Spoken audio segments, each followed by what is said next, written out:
काली हवेली का राज। साल 1998 की बात है। बिहार के एक छोटे से गांव के किनारे एक पुरानी जर्जर हवेली खड़ी थी। लोग उसे काली हवेली कहते थे। कहते हैं वहां जो भी गया वापस नहीं लौटा।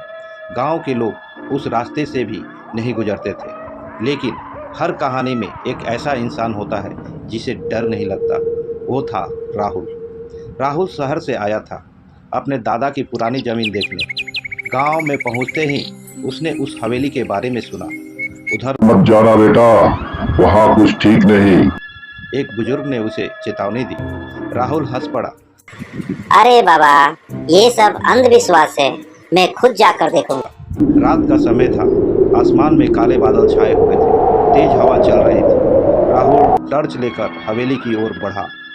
जैसे ही वह हवेली के गेट तक पहुंचा, अचानक हवा और तेज हो गई और गेट अपने की आवाज के साथ खुल गया। राहुल थोड़ा चौंका, लेकिन अंदर चला गया। अंदर अंधेरा था। दीवारों पर पुरानी तस्वीरें टंगी थी, जिसमें लोगों के चेहरे अजीब तरह से मुस्कुरा रहे थे, जैसे वे उसे देख रहे हो। अचानक ठक ठक ठक ऊपर से किसी के चलने की आवाज़ आई। राहुल ने सोचा शायद कोई जानवर होगा। वह धीरे धीरे सीढ़ियों की ओर बढ़ा।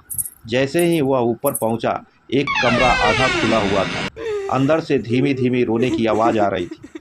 राहुल ने दरवाज़ा खोला और जो उसने देखा उसकी सांसें थम गई। एक लड़की कोने में बैठी रो रही थी। उसके बाल बिखरे हुए थे और चेहरा धुंधला दिखाई दे रहा था। राहुल ने पूछा, तुम क्या कर रही हो? लड़की धीरे धीरे उसकी तरफ मुड़ी और अचानक उसकी आंखें पूरी काली हो गई। लड़की हंसने लगी। तुम भी आ गए, अब तुम कहीं नहीं जाओगे। राहुल डर कर पीछे हट गया। तभी कमरे की सारी खिड़कियां जोर से बंद हो गई। अचानक दीवार से खून जैसा लाल तरल बहने लगा। राहुल चिल्लाया और भागने लगा, लेकिन जैसे ही वह नीचे पहुंचा, हवेली का दरवाज़ा गायब था। अब हर तरफ बस अंधेरा था और पीछे से वही लड़की की आवाज़, भागो मत, यहाँ से कोई नहीं जाता। राहुल ने हिम्मत जुटाई और एक खिड़की तोड़कर बाहर कूद गया। वह भागता रहा जब तक गांव नहीं पहुंच गया। अगले दिन गांव वालों ने देखा कि राहुल पागलों की तरह चिल्ला रहा है।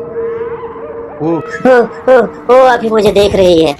उसकी आंखों के नीचे काले निशान थे और चेहरा बिल्कुल सफ़ेद पड़ गया था। कुछ दिन बाद राहुल अचानक गायब हो गया। आज भी गांव के लोग कहते हैं हर अमावस्या की रात काली हवेली की खिड़की में एक साया दिखाई देता है और अगर ध्यान से सुनो तो किसी की आवाज़ आती है। तुम भी आ जाओ। लेकिन यह कहानी ख़त्म नहीं होती, क्योंकि जिस दिन राहुल हवेली गया था उससे एक दिन पहले ही गांव में उसकी मौत हो चुकी थी। तो फिर उस रात हवेली में गया कौन था और अब अगला नंबर किसका है?